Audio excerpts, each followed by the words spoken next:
Você já ouviu dizer por aí que os juros são ruins para a economia, mas isso não conta a história inteira. Porque enquanto algumas empresas estão de fato perdendo muito dinheiro, outras ficam muito mais lucrativas. Hoje eu vou mostrar quem são os grandes vencedores e os grandes perdedores da Selic elevada.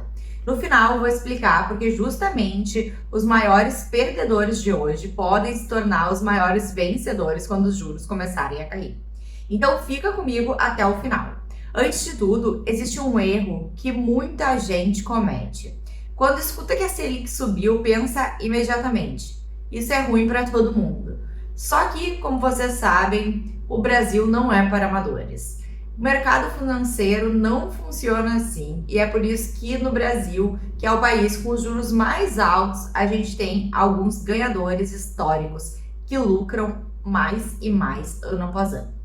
Toda mudança econômica cria vencedores e perdedores, essa é a verdade.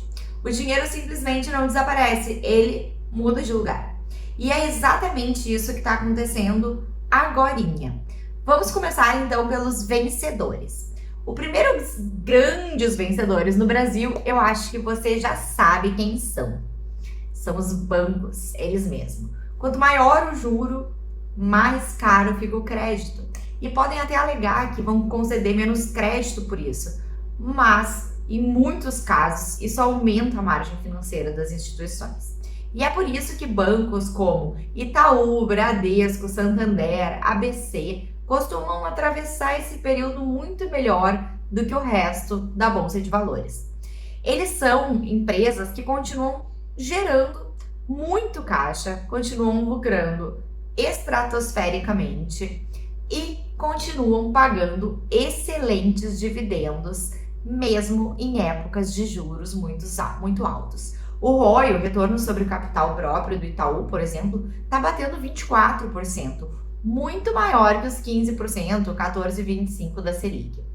Isso explica porque tantos gestores continuam mantendo bancos entre as principais posições das suas carteiras.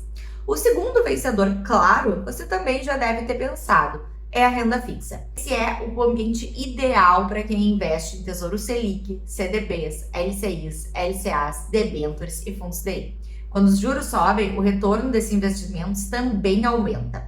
Ou seja, você consegue um rendimento elevado, assumindo um risco relativamente baixo. E é por isso que tanta gente migra parte do patrimônio para renda fixa quando a Selic está em patamares elevados. Bom, agora vamos falar dos perdedores. É bom saber quem são eles para provavelmente ficar bem longe enquanto a Selic está muito alta. O primeiro setor que costuma sofrer bastante é a construção civil. Comprar imóvel normalmente depende de financiamento, né? Raras são as pessoas que conseguem pagar o imóvel à vista. E quando os juros sobem, o financiamento explode, fica mais caro. Isso atrapalha demais as construtoras. As parcelas de um financiamento com juros altos ficam quase que impagáveis e menos pessoas conseguem comprar o seu imóvel próprio. Com isso, as vendas das construtoras desaceleram, as empresas lucram menos e lançam menos empreendimentos. Então, com lucros diminuindo, menos empreendimentos, as construtoras, e aí a gente tem várias na bolsa, como Cyrela, Zetec, MRV, Cury, Direcional, elas costumam sentir bastante os juros altos. O ambiente de Selic alta não favorece a construção civil. Outro grupo que sofre muito são aquelas empresas que são altamente alavancadas. Em geral, empresas que precisam investir muito ou que acabaram pegando empréstimos para crescer quando os juros estavam mais baixos e agora sentem o peso da alta de juros. Se uma empresa deve bilhões de reais e os juros aumentam, o custo dessa dívida aumenta demais. Isso faz com que a despesa financeira cresça e, naturalmente, o lucro diminua. O fluxo de caixa dessas empresas muito endividadas fica mais apertado e isso vai se refletir no preço da ação. E sobra menos dinheiro, é claro, para reinvestir no crescimento do negócio e pagar dividendos, nem pensar, né? Muito provavelmente não vão pagar. É por isso que as empresas mais alavancadas costumam ser penalizadas em períodos de juros elevados. E ainda tem um terceiro grupo que normalmente sofre primeiro, mas aqui reside uma grande oportunidade. São as small caps. Sim, aquelas empresas menores na bolsa. E aqui tem um detalhe muito importante que vocês têm que ficar atentos. Isso não significa que essas empresas são ruins. Tem empresas muito boas, porém com uma liquidez menor por serem empresas com um tamanho menor. E aí, mesmo que elas continuem apresentando crescimento, aumentando receitas, entregando bons resultados, o fluxo de dinheiro vai para renda fixa, vai para bancos, né, que eu acabei de falar. E aí, com esse fluxo de dinheiro saindo, elas acabam sofrendo na bolsa. É claro que eu tô falando das small caps que não estão alavancadas demais, né?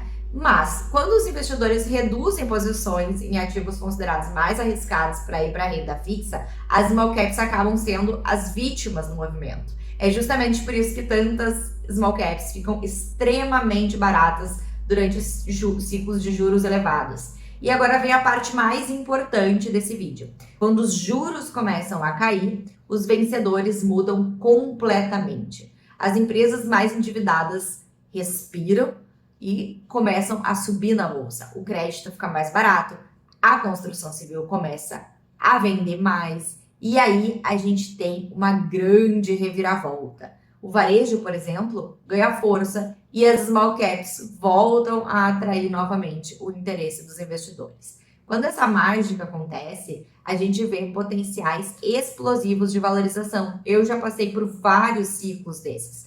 É por isso que muitos dos maiores ciclos de valorização da bolsa começam justamente quando o mercado percebe que os juros iniciam uma trajetória de queda. Quem entende esse movimento normalmente aproveita para comprar antes essas empresas, se posiciona antes da maioria para pegar justamente essa virada. E esse vídeo talvez tenha essa como a principal lição que eu queria que vocês pegassem para vocês. Não basta saber se a Selic está alta ou baixa. O mais importante para você investir de uma maneira bem feita é entender quem ganha e quem perde em cada fase desse ciclo econômico. Porque o dinheiro não sai da bolsa, ele muda de lugar.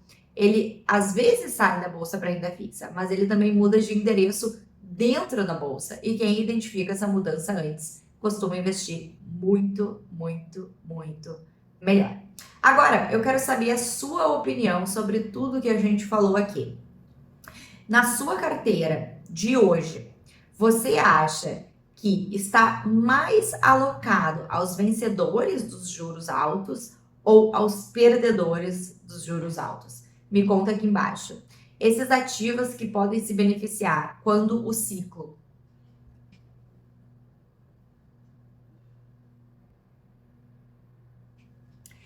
Bom, eu vou ler e responder a vários comentários. E se você gosta de conteúdos como esse, baseados em fundamentos e focados em ajudar você a investir melhor, aproveita para se inscrever no canal. Toda semana eu trago análises para mostrar onde estão as oportunidades e principalmente onde estão os riscos que o mercado nem sempre enxerga. Um grande abraço e até o próximo vídeo.